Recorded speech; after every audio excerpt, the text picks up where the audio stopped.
আলহামদুলিল্লাহি রাব্বিল আলামিন ওয়াসসালাতু ওয়াসসালামু আলা সাইয়্যিদিল আমবিয়াই ওয়াল মুরসালিন আম্মা বা'দ ফাআউযু বিল্লাহি মিনাশ শাইতানির রাজীম বিসমিল্লাহির রহমানির রহিম আসসালাতু ওয়াসসালামু আলাইকা ইয়া রাসূলুল্লাহ ওয়া আলা আলিকা ওয়া আসহাবিকা ইয়া হাবিবাল্লাহ আসসালাতু ওয়াসসালামু আলাইকা ইয়া নাবিয়াল্লাহ ওয়াইলা আলিকা ওয়া আসহাবিকা ইয়া নূর আল্লাহ।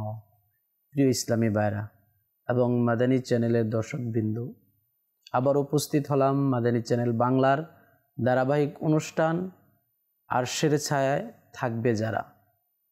যে যেখান থেকে দেখছেন, দূরে কিংবা কাছে, দেশে কিংবা প্রবাসে, সবাইকে জানাই আন্তরিক মোবারকবাদ ও অভিনন্দন। প্রিয় ইসলামী ভাইরা, আমাদের নবী রাসূল আরবি সাল্লাল্লাহু আলাইহি ওয়াসাল্লাম এর উপর দুরূদ শরীফ পাঠ করার অসংখ্য অগণিত ফজিলত এবং বরকত রয়েছে। জি হ্যাঁ, আসুন আমরা একটা দুরূদ শরীফের ফজিলত শ্রবণ করি। রাসূল সাল্লাল্লাহু আলাইহি ওয়াসাল্লাম ইরশাদ ফরমান, মান সাল্লা আলাইয়া ফি ইয়াউমিল জুমআতি আলফা মাররাতিন লাম ইয়ামুত হাত্তা ইয়ারা মা কা'আদাহু মিনাল জান্নাহ। অর্থাৎ প্রিয় নবী সাল্লাল্লাহু আলাইহি ওয়াসাল্লাম ইরশাদ করেন, যে ব্যক্তি আমার প্রতি জুমার দিন 1000 বার দুরূদ শরীফ পাঠ করবে, সে ততক্ষণ পর্যন্ত মৃত্যুবরণ করবে না যতক্ষণ পর্যন্ত জান্নাতে নিজের স্থান দেখে না নিবে।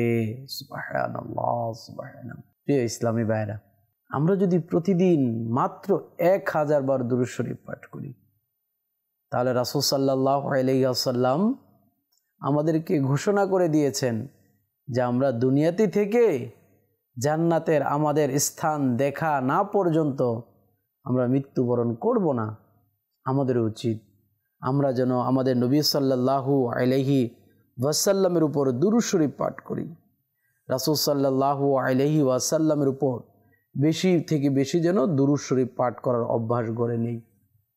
প্রিয় ইসলামী ভাইরা, রাসূল সাল্লাল্লাহু আলাইহি ওয়াসাল্লাম ইরশাদ ফরমান, কিয়ামতের দিন আল্লাহ তাআলার আরশের ছায়া ব্যতীত কোনো ছায়া থাকবে না, আর 7 ধরনের ব্যক্তি সেই আরশের ছায়ার মধ্যে স্থান লাভ করবে ইনশাআল্লাহ আযজা ওয়া জাল্লা।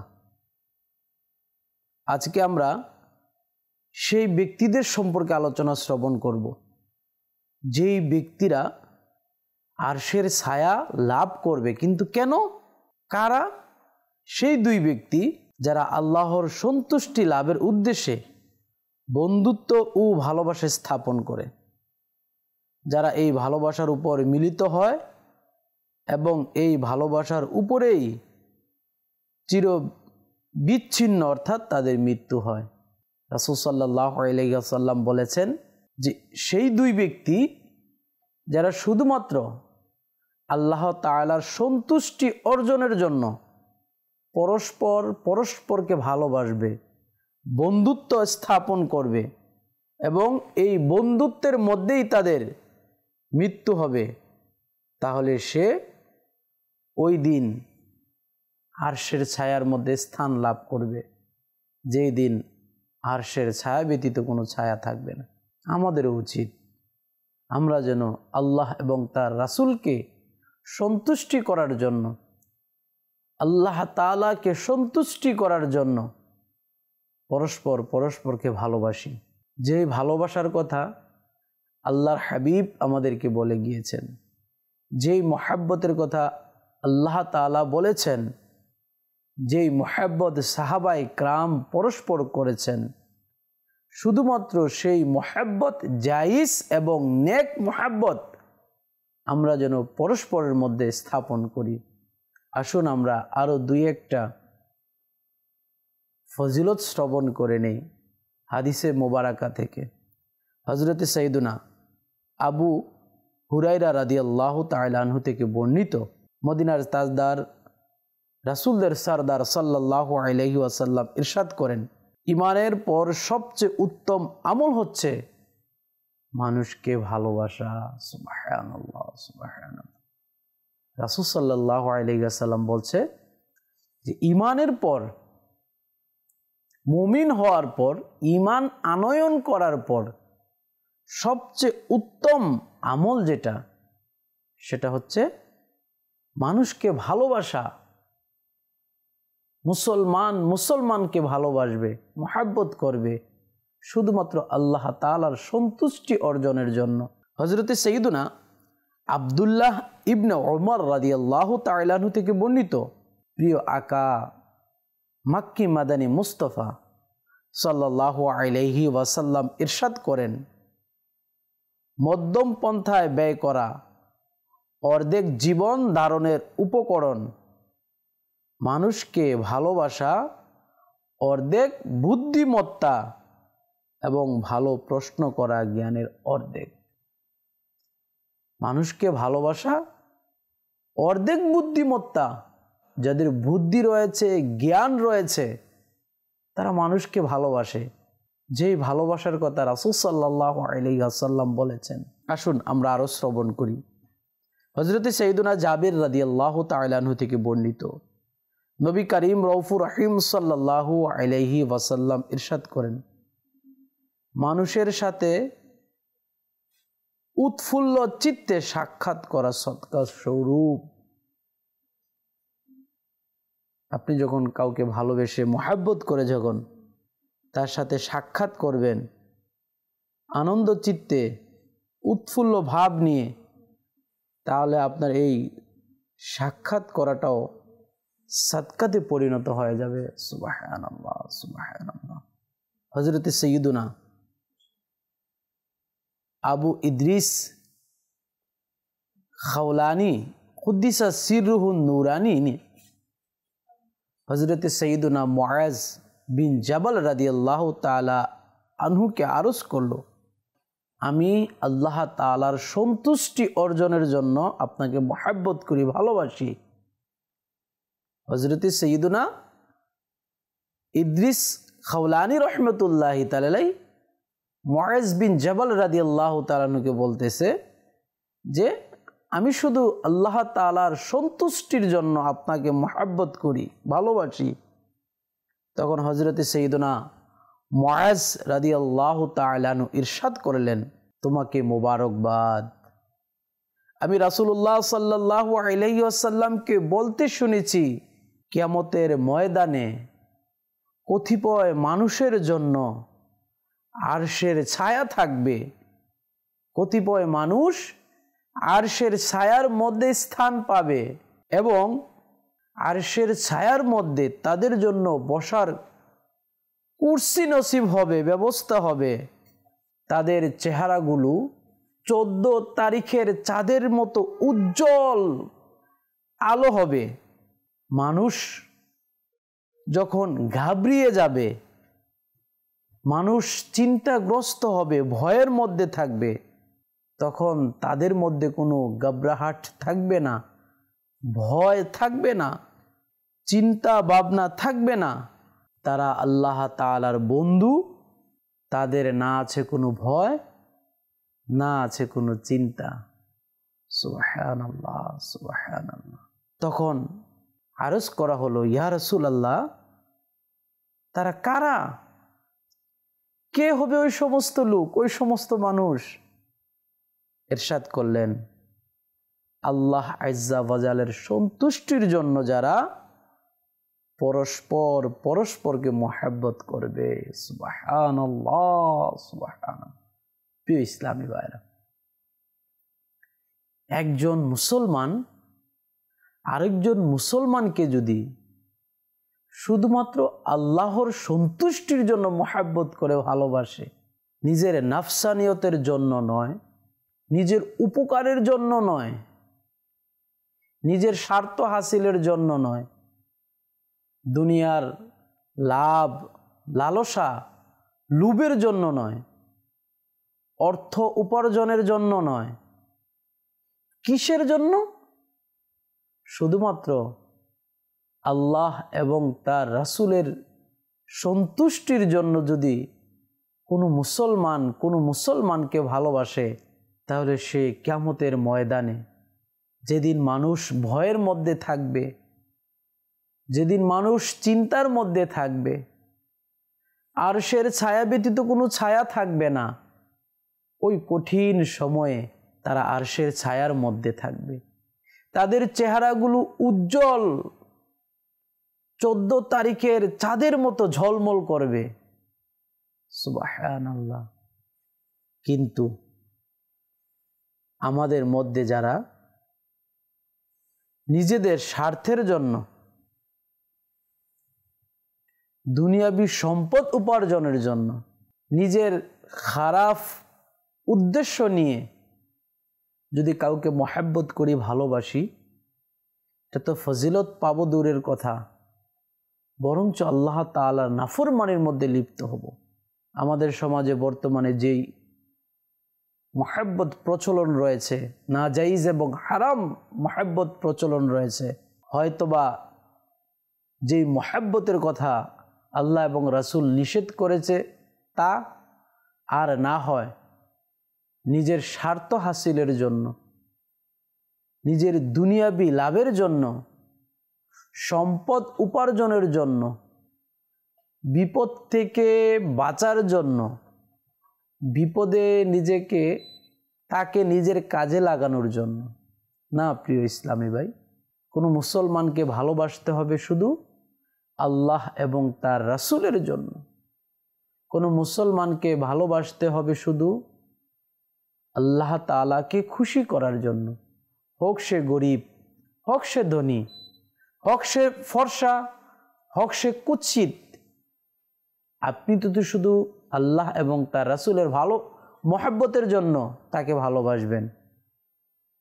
কিন্তু আমাদের সমাজে যেই ভালোবাসা দেখা যায়, একজন গরিব সে সমাজের মধ্যে অপদস্থ, লাঞ্ছিত হয়, তাকে দেখার মতো কেউ থাকে না, তার পাশে দাঁড়ানোর মতো কেউ থাকে না। আল্লাহ তাআলা আমাদেরকেও শুধুমাত্র আল্লাহ তাআলাকে খুশি করার জন্য, রাজি করার জন্য অপর মুসলমান ভাইকে মহব্বত করার তৌফিক দান করুক। হুজুর সাল্লাল্লাহু আলাইহি ওয়াসাল্লাম ইরশাদ করেন, তোমরা জান্নাতে প্রবেশ করতে পারবে না যতক্ষণ না ঈমান আনয়ন করবে, এবং তোমরা কামিল পরিপূর্ণ ঈমানদার হতে পারবে না যতক্ষণ না পরস্পরকে মহব্বত করবে। আমি কি তোমাদেরকে এমন বিষয় অবগত করব না, যখন তোমরা তা করবে তখন পরস্পরের মধ্যে মহব্বত হবে। অতঃপর রাসূল সাল্লাল্লাহু আলাইহি ওয়াসাল্লাম ইরশাদ করলেন, সালামকে ব্যাপক করো। সুবহানাল্লাহ, সুবহানাল্লাহ। প্রিয় ইসলামী ভাইরা, রাসূল সাল্লাল্লাহু আলাইহি ওয়াসাল্লাম আমাদেরকে শিক্ষা দিয়েছেন যে আমরা যদি পরিপূর্ণ ঈমানদার হতে চাই, তাহলে পরস্পরকে মহব্বত করতে হবে। শুধু তাই না, রাসূল এটাও বলে দিয়েছেন সাল্লাল্লাহু আলাইহি ওয়াসাল্লাম যে মহব্বত বাড়ার যেই কাজ, ওই কাজটা কি? সালামের প্রচলন করা, বেশি বেশি সালাম দেওয়া। কিতাবের মধ্যে বর্ণিত রয়েছে যে খাবার এবং সালামের মাধ্যমে মহব্বত বৃদ্ধি পায়। এখন আমরা তো শুধু যারা বড় তাদেরকেই সালাম দেই, যারা ধনাঢ্য তাদেরকেই খাওয়ানোর চেষ্টা করি, যে আজ যদি আমি তাকে খাওয়াই, কাল হয়তোবা সে আমাকে আরো ভালো কিছু খাওয়াবে। না প্রিয় ভাই, যার পেটে খাবার নাই আপনি তাকে খাওয়ান। যে পেট ভরে খেয়েছে তার তো আপনার খাবারের প্রয়োজন হয় না। যে ক্ষুধার্ত তাকে খাবার দেন। সালাম ছোট হোক, বড় হোক, ধনী হোক বা গরিব হোক, সবাইকে দেওয়া উচিত। কারণ আমাদের সালাম দেওয়াটা আল্লাহ এবং তার রাসূলের রেজামন্দির জন্য। অতএব আমরা কখনো মুখ দেখে সালাম দেব না, আমরা ছোট বড় সবাইকে সালাম দেব। আল্লাহ তাআলা আমাদেরকে বেশি বেশি সালামের প্রচলন করার, মুসলমান ভাইকে মোহাব্বত করার তৌফিক দান করুক।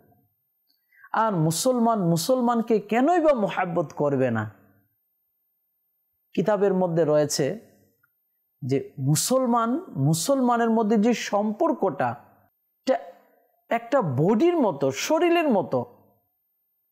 শরীরের কোনো একটা অঙ্গে যদি ব্যথা পায়, তাহলে পুরো শরীরের মধ্যে তার মেহসুস হয়, অনুভব হয়। তো একজন মুসলমান আরেকজন মুসলমানের সাথে ঠিক তদ্রূপ বন্ধন। একজন মুসলমান যদি কষ্ট পায়, তাহলে তার কষ্টে আরেকজন মুসলমানের কষ্ট পাওয়া উচিত। একজন মুসলমান যদি বেদনা পায়, ব্যথা পায়, তার ব্যথায়, তার দুঃখে অন্য মুসলমানের দুঃখী হওয়া উচিত। সাহাবায়ে কেরাম আলাইহিমুর রিদওয়ানদের মধ্যে তো এটাই ছিল। ওনারা খুশিও ভাগ করে নিতেন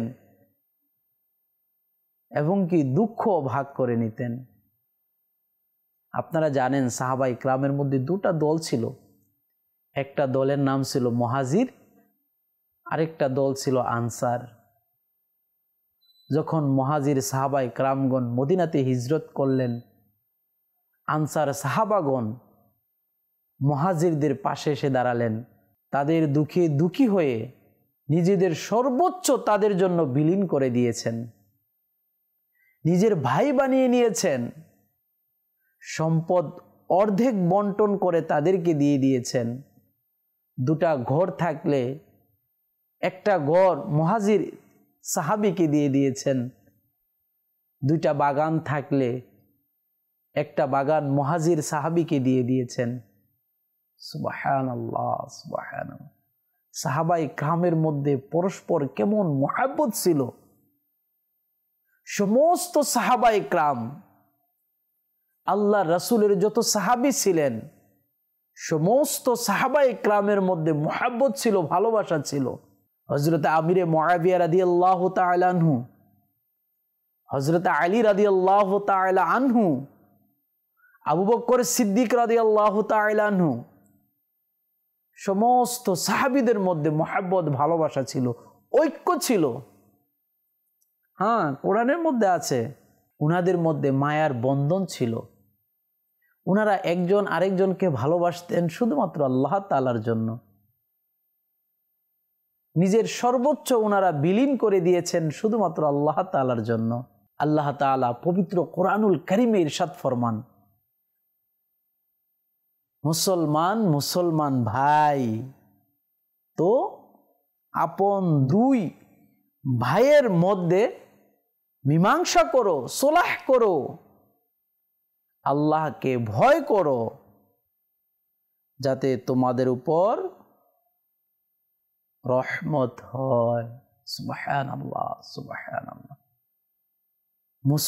মুসলমান ভাই, সে যেখানেরই হোক না কেন, সে মুসলমান, সে আমার ভাই। কোরআনের কথা, আল্লাহর কথা, আল্লাহ তাআলা কোরআনের মধ্যে বলে দিয়েছেন যে এক মুসলমান অপর মুসলমানের ভাই। সে যে দেশেরই হোক না কেন, সে যে বংশেরই হোক না কেন, সে যে গোত্রেরই হোক না কেন, সে যে রঙেরই হোক না কেন, সে মুসলমান, আমার ভাই। জি হ্যাঁ, আল্লাহ তাআলা পবিত্র কোরআনে বলে দিয়েছেন। আরো বলা হয় মুসলমান, মুমিন যারা রয়েছে, মুমিন পরস্পর ভাই। আমি আমার ভাইকে যেরকম মহাব্বত করি, আপনি আপনার ভাইকে যেন যেরকম মহাব্বত করেন, একজন মুমিন মুসলমানকেও ঠিক তদ্রূপ মহাব্বত করা উচিত। তাদের সাথে এরকম ভালো ব্যবহার করা উচিত, শুধুমাত্র আল্লাহ তাআলাকে রাজি করার জন্য। আল্লাহ তাআলা অন্য জায়গার মধ্যে ইরশাদ ফরমান, তরজমা, আল্লাহ তাআলা তোমাদের অন্তরের মধ্যে মুহাব্বত পয়দা করে দিয়েছে এবং তোমরা তার নিয়ামতে ভাই ভাই হয়ে গিয়েছে। সুবহানাল্লাহ, সুবহানাল্লাহ। আল্লাহ তাআলা বলতেছে যে আল্লাহ তাআলা তোমাদের অন্তরের মধ্যে দিলের মধ্যে মহাব্বত সৃষ্টি করে দিয়েছে এবং এই মহাব্বতের কারণে, এই নেয়ামতের কারণে তোমরা পরস্পর পরস্পর ভাই হয়ে গিয়েছ। মুসলমান মুসলমান ভাই ভাই, মুমিন মুমিন ভাই ভাই। জি হ্যাঁ, রাসূল সাল্লাল্লাহু আলাইহি ওয়াসাল্লাম হাদিসে মুবারাকার মধ্যে বলেছেন যে এক মুসলমান অপর মুসলমানের ভাই। এক হাদিসের মধ্যে রাসূল সাল্লাল্লাহু আলাইহি ওয়াসাল্লাম ইরশাদ ফরমান, যেটা আমি কিছুক্ষণ পূর্বে বলেছিলাম, মুমিনের উদাহরণ পরস্পর মোহাব্বত, দয়া এবং হামদর্দি, তার দুঃখে দুঃখী হওয়া। এমন যে একটা বডির মতো, শরীরের মতো, যদি একটা শরীরের একটা অঙ্গের মধ্যে ব্যথা হয়, কষ্ট হয়, তো পুরোটা শরীরের মধ্যে ব্যথা অনুভব হয়। জি হ্যাঁ প্রিয় ইসলামী ভাইরা, মুমিনদের তো এমনই হওয়া উচিত, মুসলমানদের তো পরস্পর এমনই হওয়া উচিত যে আমার এক মুসলমান ভাই যদি কষ্টে থাকে, তার কষ্টের মধ্যে আমি তাকে সহযোগিতা করব, তার দুঃখে আমি দুঃখী হব, তাকে মহব্বত করব, তাকে ভালোবাসবো। জি হ্যাঁ প্রিয় ইসলামী ভাইরা এবং মাদানী চ্যানেলের দর্শকবৃন্দ, মুসলমান মুসলমানকে মহব্বত করতে হবে, ভালোবাসতে হবে, শুধুমাত্র আল্লাহ এবং তার রাসূলের রেজামন্দির জন্য, শুধুমাত্র আল্লাহ এবং তার রাসূলকে খুশি করার জন্য। আসুন আমরা একটা ঘটনা শ্রবণ করি যে সাহাবায়ে কেরামের মধ্যে যে ভালোবাসা ছিল, সাহাবায়ে কেরামের মধ্যে যে ইত্তেহাদ এবং মুহাব্বত ছিল আনসার এবং মুহাজির সাহাবীদের মধ্যে। আল্লাহ তাআলা পবিত্র কোরআনুল কারীমের মধ্যে ইরশাদ ফরমান, তোমরা আল্লাহ তাআলার ওই নিয়ামতকে স্মরণ করো যখন তোমরা একে অপরের দুশমন ছিলে, তো আল্লাহ তাআলা তোমাদের দিলের মধ্যে, অন্তরের মধ্যে মহব্বত সৃষ্টি করে দিয়েছে আর তোমরা পরস্পর ভাই হয়ে গিয়েছো। সুবহানাল্লাহ সুবহানাল্লাহ। আল্লাহ তাআলা কত দয়ালু। একজন মুসলমান আরেকজন মুসলমানের প্রতি কত ভালোবাসা, মহব্বত, আল্লাহ তাআলা এটাও পবিত্র কোরআনের মধ্যে আমাদেরকে শিক্ষা দিয়েছেন। রাসূল সাল্লাল্লাহু আলাইহি ওয়াসাল্লাম আমাদেরকে বলে গিয়েছেন, সাহাবায়ে কেরাম আলাইহিমুর রিদওয়ান উনাদের পবিত্র সত্তার মধ্যে, পবিত্র জীবনীর মধ্যে আমল করে আমাদেরকে দেখিয়ে দিয়েছেন। জি হ্যাঁ, সাহাবায়ে কেরাম আলাইহিমুর রিদওয়ানদের মধ্যে কেমন ভালোবাসা ছিল, ইত্তেহাদ ছিল, মহব্বত ছিল, বেমিসাল মহব্বত ছিল। একজন সাহাবী যদি বিপদে পড়তেন, অন্য সাহাবী দৌড়ে এসে পাশে দাঁড়াতেন। সুবহানাল্লাহ সুবহানাল্লাহ। একবার হযরতে সাইয়্যিদুনা আবু তালহা রাদিয়াল্লাহু তাআলা আনহু ঘরের মধ্যে বাচ্চাদের জন্য যে খানা রাখা হয়েছিল, পাকানো হয়েছিল, তা তিনি তার মেহমানকে খাইয়ে দিলেন। দেখুন প্রিয় ইসলামী ভাইরা,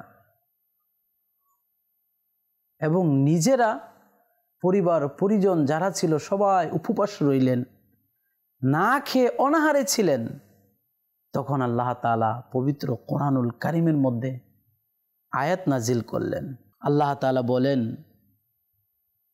ওয়ায়ুথিরুনা আলা আনফুসিহিম ওয়ালাউ কানা বিহিম খাসাসা।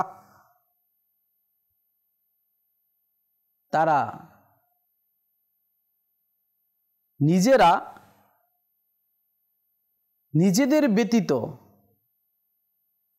অন্যদেরকে ইসার করেছে, যদিও তারা নিজেরা ওই জিনিসের হাজতমন্দ ছিলেন, জরুরতমন্দ ছিলেন। তারা নিজেদের প্রয়োজনীয় বস্তু অন্যের জন্য ইসার করে দিয়েছেন, যদিও বা তারা ওই জিনিসের হাজতমন্দ ছিলেন। ইসলামী ভাইরা, কেমন মহাব্বত ছিল ওনাদের মধ্যে, মুসলমানের তাজিম কেমন সম্মান ছিল। মেহমান বাড়িতে আসছে, নিজের খাবারটুকু মেহমানদেরকে খাইয়ে দিয়েছেন। মুসলমান ভাই আসছে, নিজের খাবারটুকু মুসলমান ভাইকে খাইয়ে দিয়েছেন। কেমন মহাব্বত আর ভালোবাসা ছিল ওনাদের মধ্যে, কত ইত্তেহাদ ছিল। আল্লাহ তাআলা আমাদেরকেও শুধুমাত্র আল্লাহ তাআলাকে খুশি করার জন্য মুসলমানকে মহাব্বত করার তৌফিক দান করুক। প্রিয় ইসলামী ভাইরা, শুধুমাত্র আল্লাহ তাআলাকে খুশি করার জন্য আমরা যেন মুসলমানকে মহাব্বত করি, পরস্পর আমাদের মধ্যে ভালোবাসা থাকে, পরস্পর আমাদের মধ্যে ইত্তেহাদ থাকে। আল্লাহ তাআলা আমাদেরকে সেই তৌফিক দান করুক ইনশাআল্লাহ। আজ এই পর্যন্ত, দেখা হবে অন্য কোনো বিষয় নিয়ে অন্য কোনো পর্বে। সে পর্যন্ত মাদানী চ্যানেল বাংলা দেখতে থাকুন। সল্লু আলাল হাবিব সাল্লাল্লাহু তাআলা আলা মুহাম্মদ।